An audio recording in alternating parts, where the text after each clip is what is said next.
Cake cutting, తర్వాత మనకి చిన్న అల్పాహారం కూడా ఉన్నది. దయచేసి ఎవరు వెళ్ళొద్దు. అల్పాహారము, కేకు అన్ని తీసుకొని వెళ్ళండి.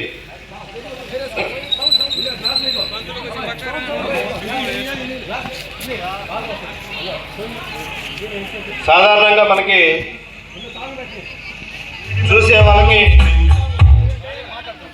చూసేవాళ్ళు జనాలు అనుకుంటారు, ఏంటి పవన్ కళ్యాణ్కి ఇలా చేస్తున్నారు, ఏంటి వీళ్ళకి ఏమైనా పిచ్చా అని అనుకుంటారు. కానీ వాస్తవ రూపంలో బయట ప్రపంచానికి వెళ్ళి మనం చూస్తే పవన్ కళ్యాణ్ యొక్క గొప్పతనం అర్థమవుతుంది. మన ఎలక్షన్స్ ముందు మీకు జస్ట్ ఒక ఎగ్జాంపుల్ చెప్తాం. ఎలక్షన్స్కు ముందు కరెక్ట్గా ఫిబ్రవరి ఆ టైంలో కరువు రైతులకి తీసి ఇవ్వలేని పరిస్థితి వాస్తవ రూపంలో. వాస్తవాలు చూడాలి. మనం ₹1 ఖర్చు పెట్టాలంటేనే మనం చాలా ఆలోచిస్తాం. అలాంటిది 30 కోట్ల రూపాయలు ఎలక్షన్స్ ముందు కౌలు రైతులకు ఇచ్చింది మీకు జస్ట్ ఒక ఎగ్జాంపులే. ఏంటి అలాంటి వచ్చే ఆదాయం అంతా కూడా ఇది కాదు, పవన్ కళ్యాణ్ యొక్క దాతృత్వం, మానవతా దృక్పథం. ఇలాంటి వ్యక్తులు చాలా అరుదుగా ఉంటారు. వారిని మనం ఎప్పుడూ కూడా స్మరించుకుంటూనే ఉండాలి, ఎప్పుడూ కూడా మనం గుర్తుపెట్టుకుంటూనే ఉండాలి. అలాంటి మానవతా దృక్పథం ఉన్న వ్యక్తులు మనం ఎప్పుడూ కూడా వదులుకోకూడదు. పొరపాటును కూడా వారి గురించి మనం బ్యాడ్గా మాట్లాడటం కానీ అలాంటివి ఎప్పుడు కూడా చేయకూడదు. వాస్తవాలు తెలుసుకోవాలి. నిజంగా చెడు వ్యక్తులు ఎవరు, మంచి వ్యక్తులు అనేది వాస్తవంగా తెలుసుకోవాలి. Thank you. జై పవన్ కళ్యాణ్.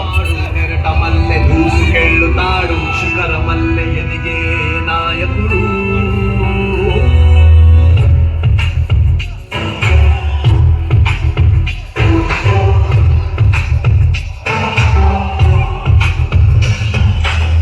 హనుమంతుడి గుండెలో కొలువై ఉన్న రాముడు, మా అందరి గుండెల్లో కొలువై ఉన్న పవనుడు.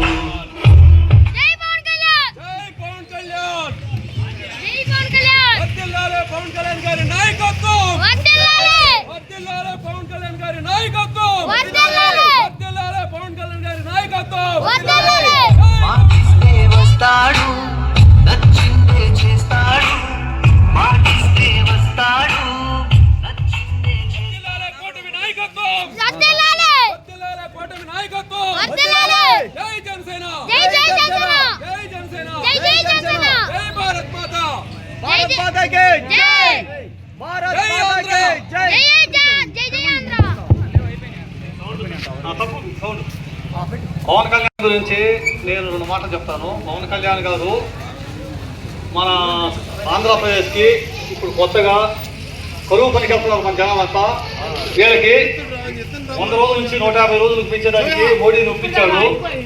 అంతేకాకుండా ఈ కూలి పనులు కూడా ₹290 నుంచి ₹390 చేస్తున్నాడు. దానికి హ్యాట్సాప్ చెప్తున్నాము పవన్ కళ్యాణ్ గారికి. ఈ మధ్య గ్రామ సభలు ఏర్పాటు చేయడంలో పవన్ కళ్యాణ్ గారు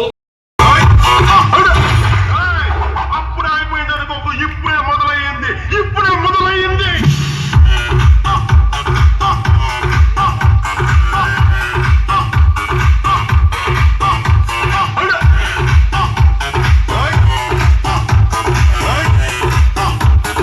భయపడతారు,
పేరు గుర్తుందిగా?